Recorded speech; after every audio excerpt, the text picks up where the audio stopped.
Olá, vamos falar agora sobre a coerência. O que vem a ser a coerência? A coerência é a harmonia de ideias. A coerência, sempre que a gente falar coerência, a gente vai entender a palavra lógica. Então, tudo aquilo que tem a ver com coerência tem a ver com lógica, com harmonia de ideias. Então, a gente coloca para você aqui um conceito, que a coerência é a harmonia nas ideias do texto. E ela é pautada na lógica. Se é coerente, é lógico. Se é lógico, é coerente, é harmônico. Então tem que produzir um sentido possível. Veja bem, eu vou colocar aqui um contexto para você. Está vendo aí um carrão, né? Que então é um carro muito caro. Dá para a gente notar que esse carro é muito caro.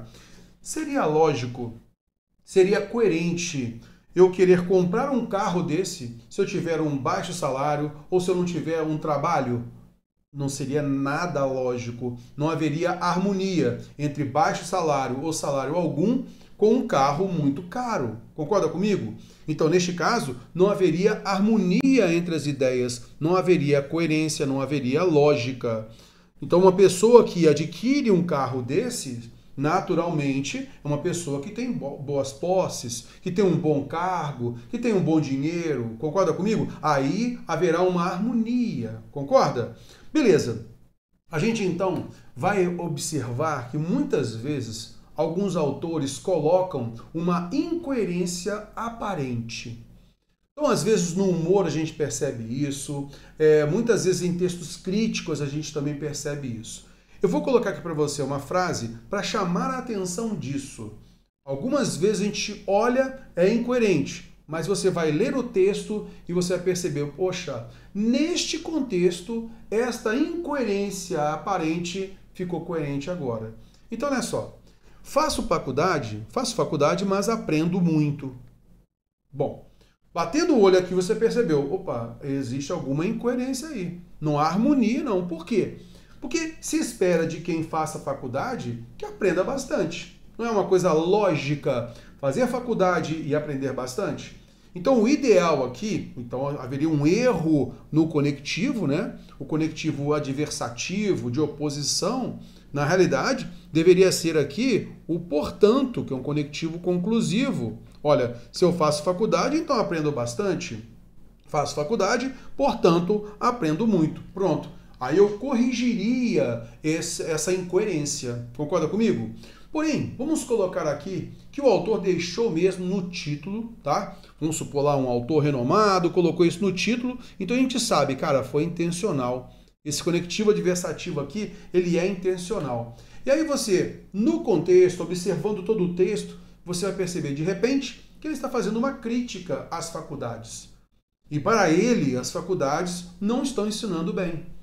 Então ele fez a faculdade, mas ele, mesmo fazendo faculdade, ele conseguiu aprender muito, coisa que muita gente não consegue aprender, por exemplo.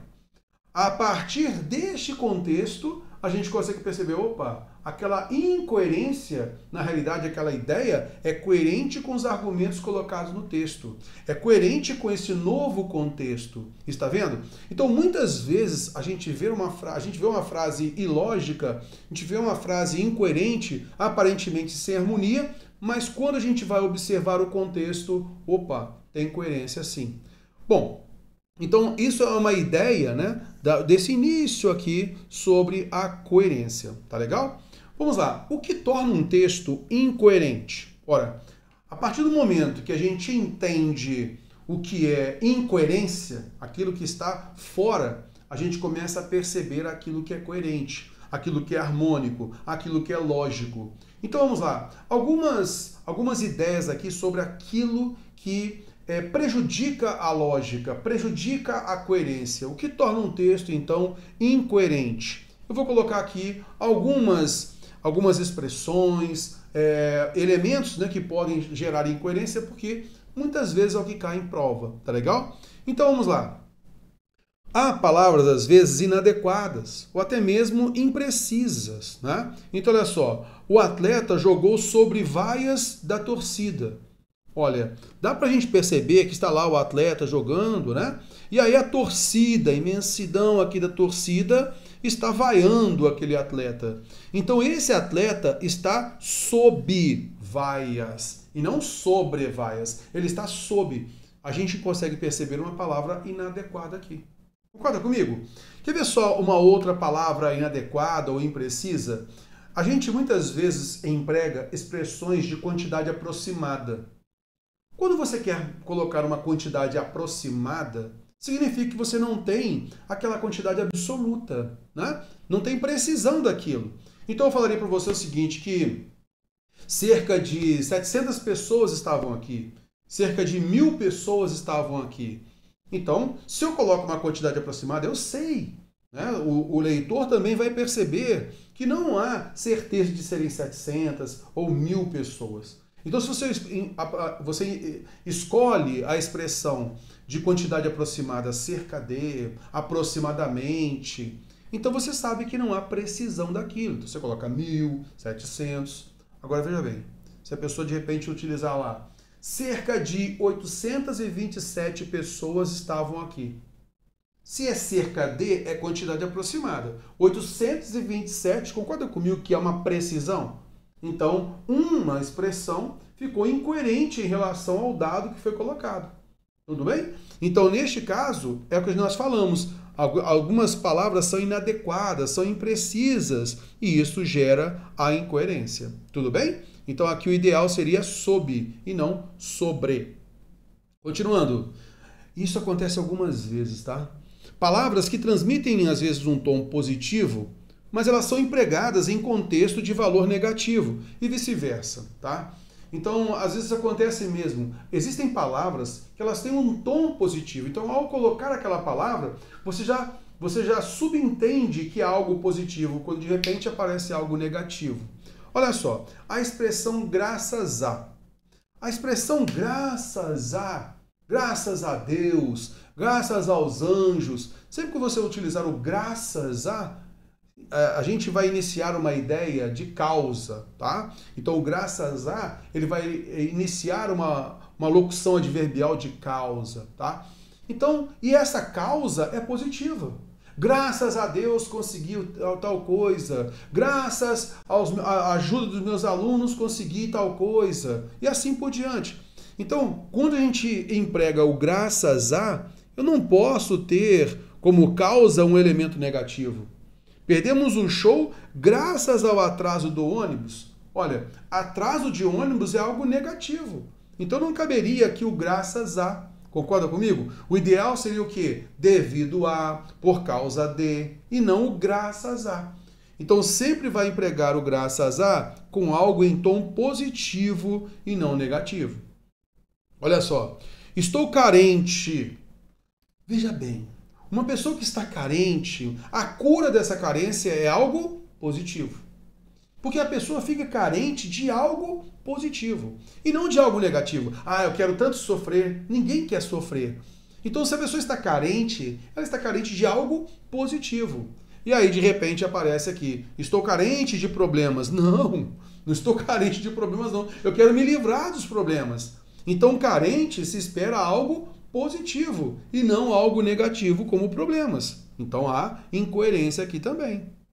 Olha só, estou apreciando alguma coisa.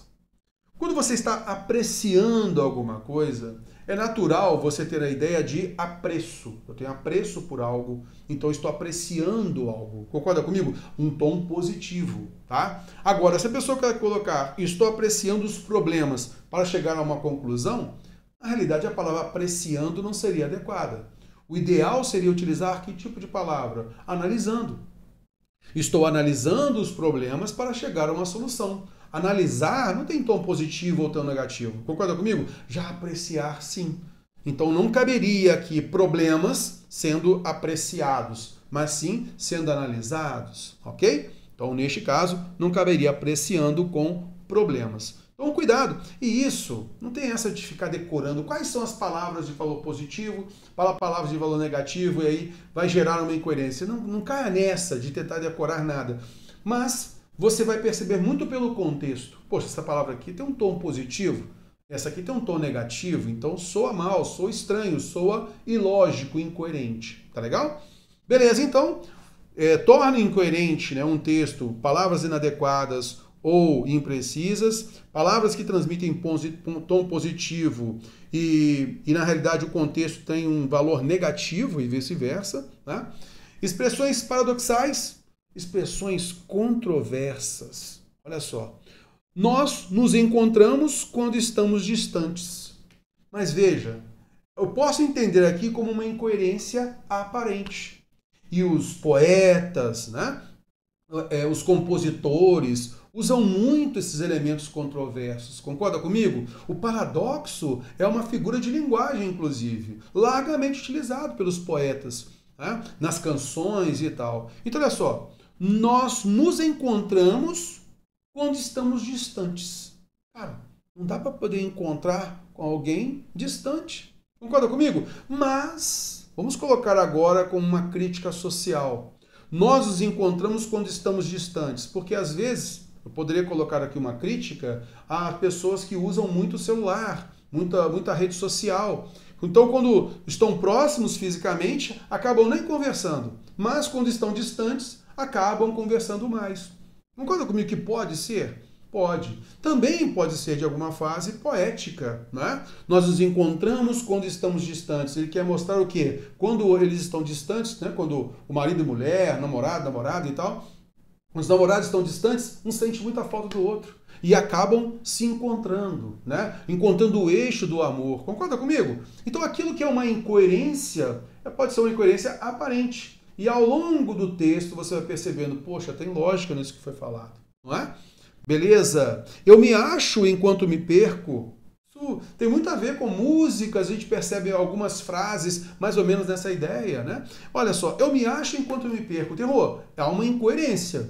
Concorda comigo? Logo de cara é uma incoerência? Legal. Só que, a depender do contexto, eu posso achar o fio condutor. Eu posso achar aquilo que o compositor queria, que o poeta queria, que o autor de um texto argumentativo, às vezes, gostaria também de mencionar. Concorda comigo? Agora, eu me acho enquanto me perco. Fica meio estranho, não fica?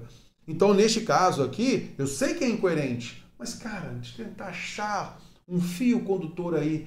Eu me acho enquanto me perco. É aquela pessoa que, às vezes, ela está muito bem agora, daqui a pouco ela não está bem. Ela, de repente, não está bem, de repente ela está bem. Então, muitas vezes acontece, né? A pessoa pode tentar explorar isso, esse paradoxo, aquela pessoa que ao mesmo tempo que está feliz, daqui a pouco está mal, né? Então, isso pode acontecer e de repente ela empregar essa frase. Então, há uma incoerência aparente e se você jogar em determinado contexto, você consegue ver lógica nisso, harmonia nisso, correto? Porque a incoerência, ela serve um pouco para chocar a gente, ela serve para chamar a atenção da gente também, tá legal? Belezinha! Redundância, pleonasmo vicioso, também gera uma incoerência, né? Encarar de frente, ver com os meus olhos, mas o que eu quero que você observe é que o pleonasmo, ele pode ser também uma figura de linguagem. Cara, igual a gente colocar aqui, ó, vi com meus olhos, vi com os olhos que a terra há de comer e tal, né? Então, olha só, quem vê, é lógico que vê com os olhos, mas eu quero enfatizar alguma coisa. Ele acaba empregando vi com meus olhos, beleza? Então, há uma incoerência por conta do pleonasmo, beleza? Que a gente pode encarar como um pleonasmo vicioso, ok? Beleza, ambiguidade, muito cobrada, né, em prova. Heitor falou a Pedro que sua casa foi invadida por bandidos. Vem cá, é a casa do Heitor que está contando para o Pedro, né? Ou é a casa do Pedro e o Heitor ficou sabendo antes dele? Então o pronome possessivo sua, ele gera uma ambiguidade. Eu não sei se ele menciona Heitor ou Pedro, se ele se refere a Heitor ou a Pedro. Tudo bem? Belezinha. Eu escolhi aqui algumas questões, deixei também no material escrito para você, elenquei ali várias questões que envolvem a coerência. E a gente vai resolver algumas aqui. Olha só. Entre as marcas de textualidade está a coerência. Assinale a frase abaixo que mostra incoerência na expressão utilizada. Então nós temos aqui a alternativa A. O jogo não saiu do 0 a 0. O jogo ficou no 0 a 0, né? O jogo não saiu do 0 a 0. Se ele saísse do 0 a 0, ficaria 1 a 0, 1 a 1, 2 a 1 e assim por diante, correto? Então ele não saiu do 0 a 0. Não, está lógico aí, né? Está lógico. Letra B. O Beck foi o autor de um gol contra. O Beck foi o autor de um gol contra. Tem a ver, né? Ele foi o autor de um gol contra. Então, ele chutou a bola contra o próprio time mesmo, né? O próprio gol. Ele acabou marcando o gol contra. Tem a ver? Tem a ver. O gol do Vasco da Gama foi feito nos descontos. Na realidade, você tem 45 minutos num tempo e tem 45 minutos no outro tempo. Então, não há desconto de tempo, você cortar o tempo aqui. Na realidade, o que acontece é o acréscimo de tempo. Concorda comigo? Ó, acréscimo de tempo. Então, o gol do Vasco da Gama foi feito aqui, nos acréscimos, e não nos descontos. É certo de que, se esse tempo em algum aqui ficou parado, o juiz ele vai tentar, de certa forma, compensar um tempo perdido, ok? Mas isso é chamado de acréscimo. Olha aquela ideia que nós falamos de palavras inadequadas. Então, a alternativa C que a gente tem que marcar. O jogador foi expulso sob vaias, então as pessoas vaiavam sobre ele e ele estava sob as vaias. Tem a ver. O atacante foi substituído logo ao início do segundo tempo, também sem problema nenhum. A gente não percebe nenhuma falta de lógica aí, correto? Então a alternativa C é ela que apresenta incoerência por uma inadequação vocabular. Olha a próxima. Uma das marcas da estruturação adequada de um texto é a adequação lógica entre seus componentes, salvo em textos especiais, como no caso do humor. A frase abaixo que mostra ilogicidade, isto é, incoerência, falta de harmonia nas ideias, vamos lá, alternativa A. Antigamente, as coisas eram piores, mas foram piorando. Veja bem que isso aí até há alguns memes, né? Nas redes sociais e tal, a gente até vê alguns memes sobre isso. Por quê? O que se espera? Bom, se as coisas antes eram piores, significa que agora elas estão melhores. Se elas eram piores antigamente, hoje em dia elas estão melhores. Mas foram piorando. Então, nesse caso, não se espera. Se ele falou que elas eram piores, então elas têm que melhorar. Do contrário, se ele colocar que agora estão piorando, então as coisas eram piores, ela nega essa informação que as coisas eram piores. Concorda comigo? Se agora elas estão piorando, então está errada essa afirmação aqui, olha, de que antigamente as coisas eram piores. Concorda comigo? Então aqui se usa muito a figura do humor. Né? Se quer quebrar aquela lógica, aquela ideia é o seguinte, que a gente começa uma frase e alguém supostamente ela iria dar sequência num resultado natural, aqui houve uma quebra, né? E aí você vai observar uma falta de coerência. Por quê? Se ele falou que antes estavam piores, qualquer coisa que aconteça agora tem que ser melhor e não pior. Concorda comigo? Senão, ele invalida essa frase colocada aqui, ó, essa afirmação colocada anteriormente. Por isso, a ilogicidade está na alternativa A. Olha só a B. Nunca faça hoje o que você pode adiar para amanhã. Então, se você pode adiar para amanhã, não fazer hoje tem lógica, não tem problema. Ninguém está nos negócios por diversão, mas isso não quer dizer que não há diversão nos negócios. Sim, né? Você então está no trabalho, você não vai fazer do seu trabalho uma diversão, mas pode, né? Você não está lá com a intenção de se divertir no trabalho, mas você pode sim se alegrar pelo trabalho que você faz. Concorda comigo? Então, a lógica aqui. Pessoas persistentes começam o seu sucesso onde os outros terminam com um fracasso. Muita gente, né? Acaba achando uma possibilidade a partir daquele momento em que muitas pessoas não conseguem visualizar uma melhoria. Elas desistem, mas as pessoas persistentes, elas dão sequência, beleza? Então, ela também é lógica. Uma empresa que trata mal seus funcionários, trata mal seus clientes. Sim, com uma relação de comparação aí, se trata mal seus funcionários, trata mal os clientes. Há uma relação lógica aí. Por isso, a ilogicidade, a incoerência está na alternativa A. Está vendo? Olha a próxima. Entre as frases abaixo, aquela que mostra uma estruturação coerente sem qualquer contradição lógica é... Me ajuda aí, olha só. Serviço de emergência disponível só com 24 horas de antecedência. Opa! Se é um serviço de emergência, tem que estar disponível o tempo todo. E não ter que avisar com 24 horas de antecedência. Senão não seria um serviço de emergência.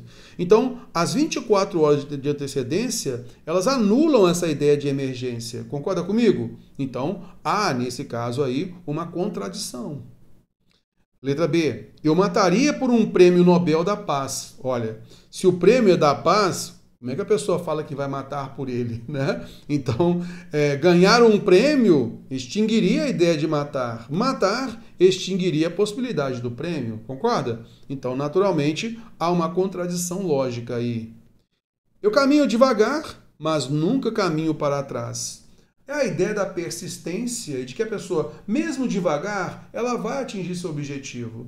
Devagar se vai ao longe, não é essa a ideia? Então, ele só falou o seguinte, olha, eu caminho devagar, mas nunca caminho para trás. Eu estou sempre progredindo, mesmo que devagar. Então, a lógica aqui, alternativa C. Pontualidade é a coincidência de duas pessoas chegarem com o mesmo atraso. Bom, quando se fala pontualidade, significa que não há atraso, né? Então não é a ideia de duas pessoas chegarem atrasadas ao mesmo tempo, não é essa a ideia. Então há uma contradição lógica. Eu não sei o que quero fazer de minha vida, mas o farei. Bom, se a pessoa não sabe o que fazer, como que ela vai fazer, né? Então também uma coisa acaba prejudicando a outra. Por isso, a alternativa C é a correta. Concorda comigo? Ela, sim, mostra uma estruturação coerente, sem qualquer contradição lógica. Belezinha? Eu coloquei aqui questões da banca FGV, só mesmo porque ela cobra de uma forma bem didática a relação da lógica. Tudo bem? Show de bola! Eu vejo você no próximo vídeo.